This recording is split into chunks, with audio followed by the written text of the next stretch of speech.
Hello biote et bienvenue dans ce Tokéfir numéro 2. Alors aujourd'hui on va faire de l'infusion. Et oui, je préfère le mot infusion à deuxième fermentation car l'infusion indique que l'on va rajouter du goût. Alors qu'on peut faire une deuxième fermentation, rien rajouter du tout, juste pour pouvoir augmenter le gaz et réduire le sucre. Donc du coup, on va parler principalement d'infusion, mais sachez que une infusion, c'est égal à une seconde fermentation. Voilà. Pour faire une infusion, vous aurez évidemment besoin d'une bouteille. Alors, les bouteilles, c'est très simple. Utilisez des bouteilles à fermeture mécanique, de type limonadier. Pourquoi? Eh bien, parce que les bouteilles toutes fines qu'on peut trouver des fois dans le commerce ont des épaisseurs de verre beaucoup trop fines et donc, du coup, ne résisteront absolument pas à une deuxième fermentation. Et oui, parce que le kéfir en bouteille va refermenter, donc refaire du gaz, et donc du coup, il risque d'avoir de la pression. Si vous avez autre chose que des bouteilles de type limonadier, il y en a dans le commerce, vous pouvez trouver ce genre de bouteille qui est fait pour les boissons gazeuses. Donc, si vous n'avez pas des bouteilles en verre assez solides, donc de type limonadier, vous pouvez dire au revoir à votre bouteille, tout simplement, et à votre infusion. Donc du coup, on privilégie ce genre de bouteilles, je vous en ai présenté quelques-unes. Les anciennes bouteilles qui avaient de la limonade dedans ou des bouteilles à fermeture mécanique, donc qu'on appelle limonadier, qui avaient des boissons gazeuses dedans, marchent aussi très bien. Voilà pour les éléments. Et voilà, pour faire une deuxième fermentation, donc une infusion, il faut avoir fait une première fermentation. Et oui, donc voilà. Après, donc là, 48 heures, là j'ai laissé 48 heures. Voilà notre petit kéfir, donc voilà, vous avez la figue qui est remontée, vous avez, moi je vois, il y a énormément de petites bulles, voilà, donc on va ouvrir ça, et je vais vous montrer avec quelle rapidité, je vais filtrer ce kéfir, voilà, donc je vais bouger ces petites bouteilles, et je vais le faire là, vous allez voir, il ne faut pas grand chose, je vais juste prendre, donc, ma petite baguette. Ceci, donc, j'ai mis des graines dedans, donc avec de l'eau et du sucre, que je vais juste mettre le sac de thé à l'intérieur. Et un petit récipient pour récupérer la figue. Donc, on ouvre. Voilà. Voilà.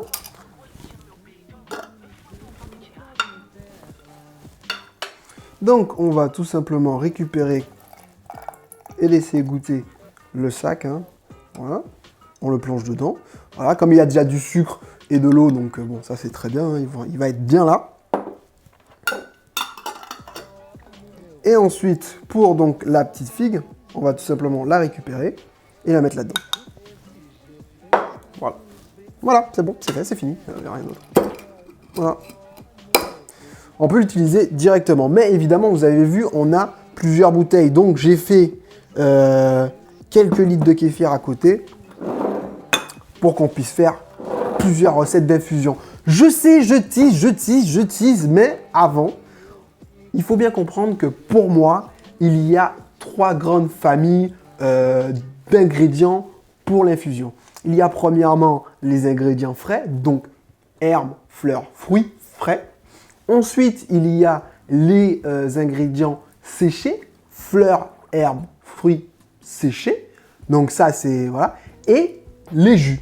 Voilà. Ces 3 éléments peuvent être mélangés comme vous voulez. Vous pouvez prendre les 3, les 2, etc. Selon les affinités de chacun et selon les goûts surtout. Voilà. On va passer à la pratique. On va donc faire 4 infusions.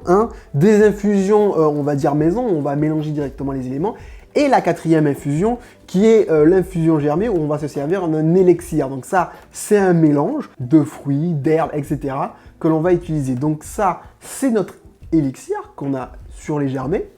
Et donc du coup, on est là sur une pomme hibiscus avec notre mixture secrète qui permet d'apporter tous les éléments nutritifs qu'il faut.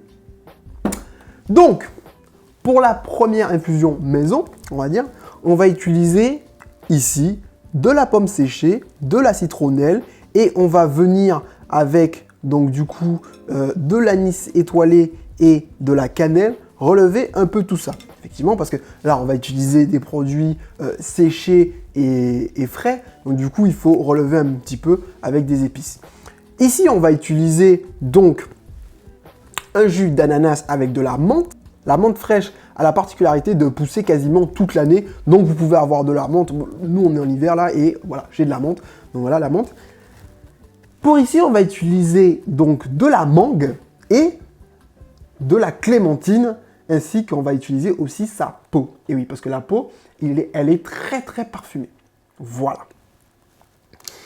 Maintenant, pour pouvoir faire une bonne infusion et pour que tout ressorte de ces bouteilles, hein, parce que vous avez vu, elles ont un goulot, on va utiliser quelques petites astuces pour pouvoir retirer les éléments, parce qu'il faut savoir que par exemple, la pomme, ben, elle va grossir, elle va se gorger, et pareil pour la clémentine. Donc du coup, on va utiliser des petits sacs à thé, qu'on commence à bien connaître, hein, voilà, pour pouvoir garder ces éléments et les retirer plus facilement. Allez, maintenant, on passe directement aux infusions.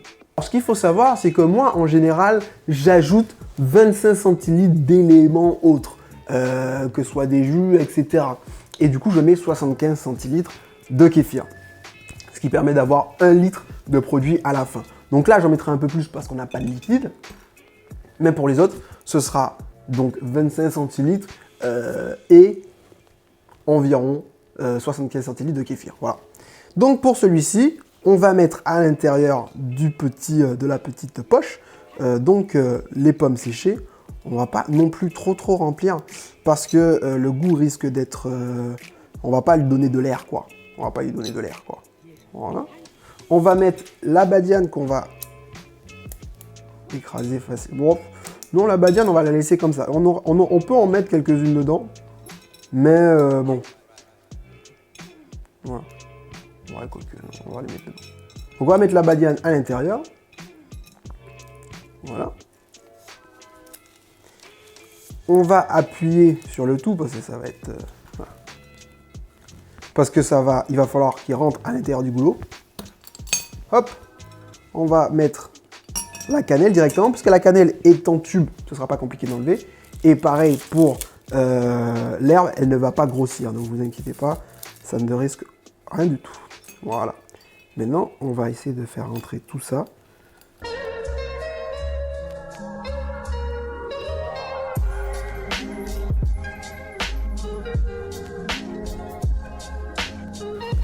Voilà, et on va le laisser attacher, donc, au mécanisme de fermeture pour éviter qu'il rentre à l'intérieur. Parce que sinon, après, là, par contre, là, c'est fini. Là, vous récupérez plus. Là, c'est le sortir au tape-bouteille, quoi.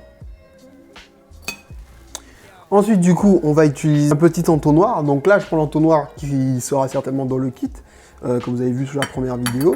Un entonnoir avec directement des petits trous pour pouvoir, si jamais il reste quelques kéfirs ou des particules, etc., on filtre le tout.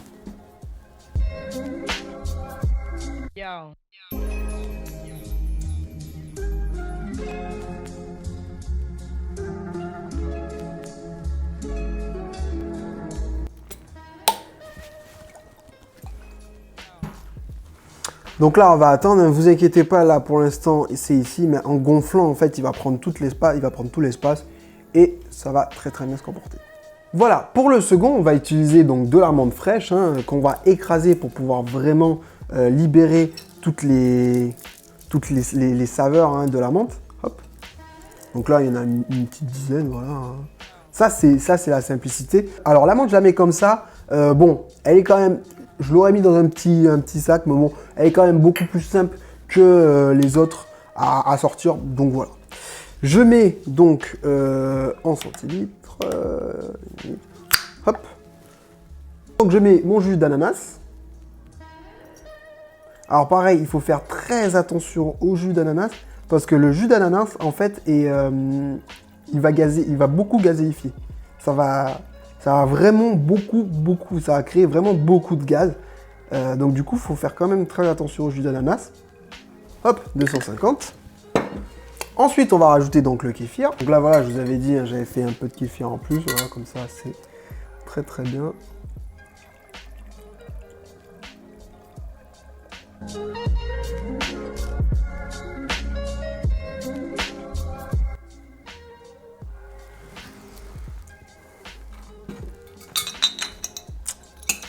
Et voilà pour le deuxième. Donc là, on est sur quelque chose d'assez simple, hein, très facile à réaliser, contrairement à l'autre, et très facile à déguster. Alors, pour le deuxième, on va faire exactement pareil que pour le premier. On va vraiment presser, et le fait de presser, ça va faire sortir le jus de la clémentine.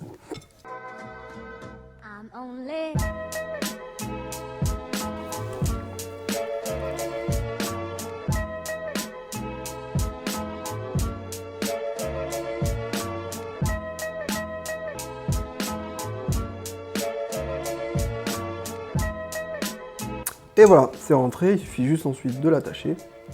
Bien, alors après m'avoir vu galérer, vous allez me dire, mais pourquoi se faire chier avec un truc à thé? Eh bien, je vous dirais qu'après avoir eu plusieurs expériences avec des fruits frais, c'est ce qui m'a permis de pouvoir le récupérer sans trop de difficultés. Car la plus grosse difficulté lorsque vous utilisez des fruits frais, c'est ce fameux goulot. Alors oui, on peut utiliser le même bocal que vous avez utilisé pour la fermentation, celui-ci, ce qui simplifie complètement la tâche. Néanmoins, si comme moi, vous aimez le gaz, c'est très très compliqué. Ce qu'il faut faire, c'est soit donc utiliser la même méthode avec donc du coup le bocal, puis filtrer dans une bouteille. Et du coup, ça fait presque une troisième fermentation. C'est pas très grave, mais personnellement, j'utilise ça. Ça me permet d'utiliser qu'un seul ustensile et ça me facilite un peu plus la vie. Néanmoins, personnellement, je n'utilise pas de fruits frais. Et je vais vous dire pourquoi dans la conclusion. Donc, on va continuer avec, hop, le jus. Alors, ce qu'il faut savoir, c'est que j'utilise ça parce que, premièrement, il a un filtre intégré, mais surtout, c'est ce qui est utilisé dans le café. Donc, du coup, en fait, vous devez aller doucement au début et après, c'est pour éviter de renverser comme ça partout. Voilà, ça permet un peu de se contrôler.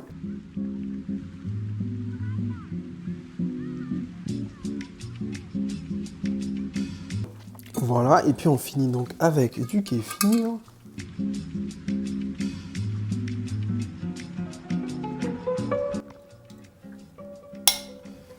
Et voilà, enfin le troisième. Donc pour le troisième, on va utiliser donc notre élixir. On va ne faire qu'un demi-litre hein, comparé aux autres, c'est pour pouvoir que, comme cela je ne les fais pas souvent, ça nous permet d'en avoir un peu plus. Donc pour un demi-litre, c'est très simple, il suffit de mettre 50 millilitres d'élixir. Donc, hop.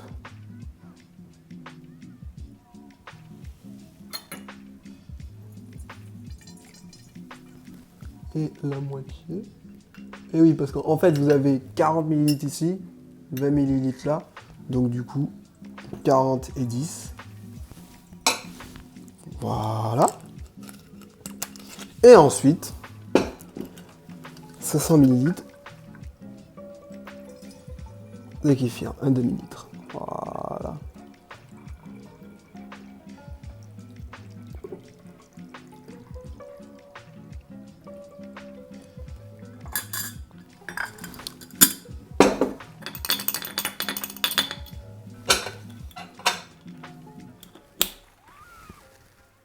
C'est fini, c'est parfait.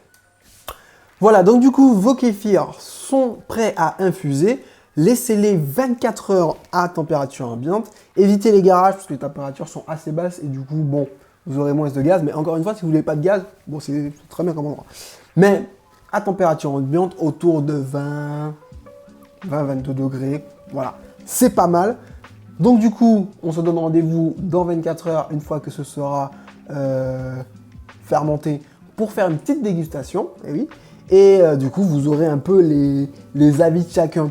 Néanmoins, alors mon avis, j'utilise quasiment jamais de fruits parce que les fruits ont très peu de goût. Je préfère les transformer en jus, même jus frais, et ensuite les mettre à l'intérieur. Mais je voulais quand même vous montrer, voilà, si vous avez dans l'idée de faire des fruits, une méthode, un style, voilà. Les fruits, c'est voilà, un peu compliqué. Donc, moi, je préfère les transformer en jus, puis les mettre à l'intérieur.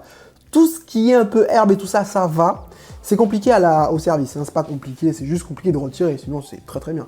Et voilà, les herbes, c'est pas mal. Attention quand même, les herbes fraîches, ça donne toujours un petit côté herbeux. Voilà, c'est pour ça qu'on privilégie par exemple les herbes sèches. Donc du coup, voilà. Et pourquoi j'ai pas mis d'herbe sèche là? Parce qu'on a une herbe sèche ici, qui est donc l'hibiscus.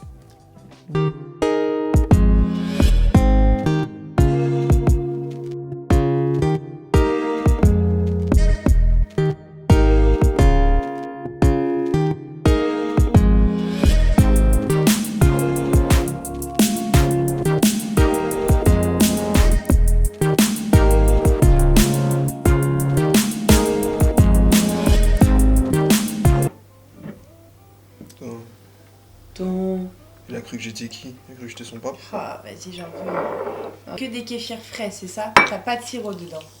Il n'y a pas d'élixir, non. Il n'y a pas d'élixir, pardon. Enfin, si, le dernier. Justement, pour voir un petit peu. Moi, je consomme pas trop la menthe, c'est dommage. Ouais, mais non. Ça donne le- non, mais ça donne le frais. Ouais. Donne une petite... Merci d'avoir regardé ce tutoriel sur l'infusion du kéfir, tutoriel numéro 2. Je vous invite à venir sur le compte Instagram DGRME pour en apprendre plus sur le kéfir et assaisonner vos kéfirs avec classe. Le biot, n'oubliez pas de vous abonner, de mettre un petit pouce bleu, de partager ce tuto à ceux qui ont envie de transformer leur kéfir et qui en ont marre d'avoir des kéfirs avec toujours le même goût, qui ont envie de découvrir un nouvel univers, l'univers de l'assaisonnement, l'univers de l'infusion de kéfir. Voilà, le biot, je vous dis à très bientôt, bonne fermentation et ciao!